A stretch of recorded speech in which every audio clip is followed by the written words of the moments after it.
Olá, tudo bem? Pastor Ladgelson Santos falando.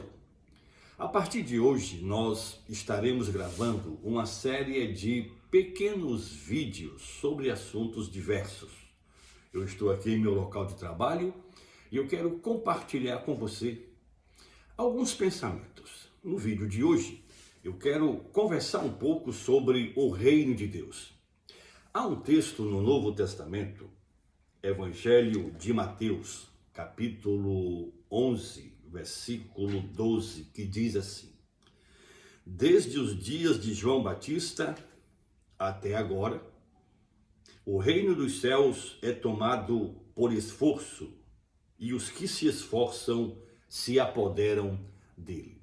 Se você prestou atenção na leitura do texto, você percebeu que ele passa a ideia, a princípio, sinergista.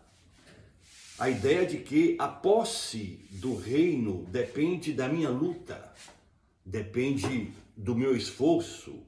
E aí, o reino é consequência dessa luta, desse meu esforço, e ele me é entregue como uma medalha de honra ao mérito. Então, a grande questão que se levanta aí é: será que essa é a ideia? Faz bem saber que a expressão tomado à força é a tradução de uma importante palavra grega, biazetai. E essa palavra biazetai, ela está na forma médio-passiva do verbo grego biazo. Todos os exegetas do Novo Testamento, eles concordam que esse texto não é muito fácil para se interpretar, tendo em vista que ele pode ser traduzido tanto na voz média, como também na voz passiva, porque na língua grega, as terminações média e também passiva são as mesmas terminações, tanto no indicativo, como também no subjuntivo. A gramática grega, ela vai me informar que na voz média o sujeito pratica a ação em benefício próprio.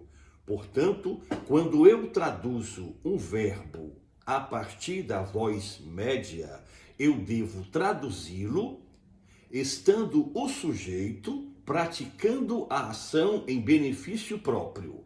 Então, se nós olharmos para o texto, a escritura de Mateus 11, 12, entendendo esse texto a partir da voz média, a ideia é que todo aquele que almeja o reino de Deus deve empreender a ação de se esforçar, de lutar por merecê-lo, deve pagar o preço. Por quê? Porque só os que se esforçam, só os que de verdade lutam e pagam o preço se apoderam dele.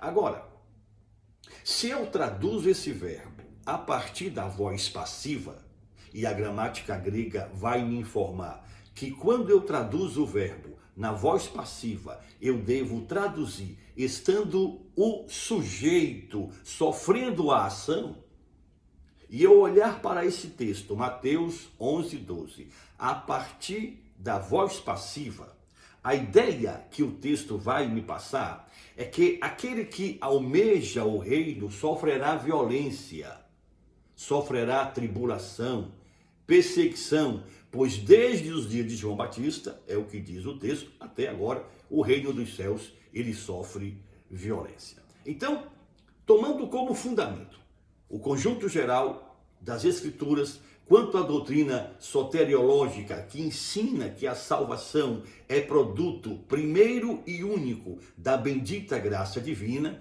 nós vamos entender que a melhor tradução, que o melhor caminho, o melhor entendimento é ficarmos com a voz passiva, ok? Onde o sujeito sofre a ação. Tá certo assim? Espero que você tenha entendido e até a próxima, se o Senhor assim nos permitir. Grande abraço.